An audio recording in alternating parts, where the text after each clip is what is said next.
Could you help me with my math homework? Of course. I can definitely help you with that. What do you need assistance with?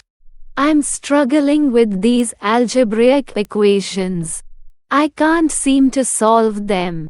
No problem. I could explain the concepts to you first, and then we can work through some examples together. That sounds great. Can we start with the equations involving variables and constants? Sure, we can start there. I could give you a quick overview of how to isolate the variable in those equations. Thanks. I really appreciate your help. You're welcome. I can see that you're eager to learn, and I'm glad I could assist you.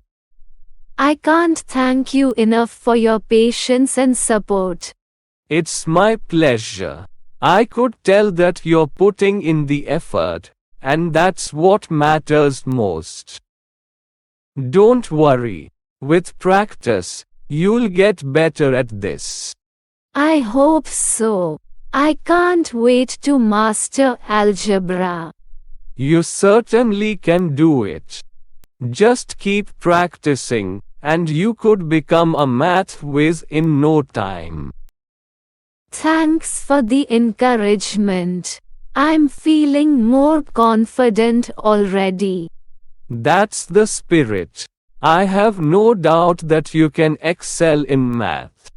In this conversation, can and could are used to request help, offer assistance, express willingness, and provide encouragement in the context of learning algebra. If you did, click like and subscribe to our channel, so you know when we create new lessons to help you improve your English.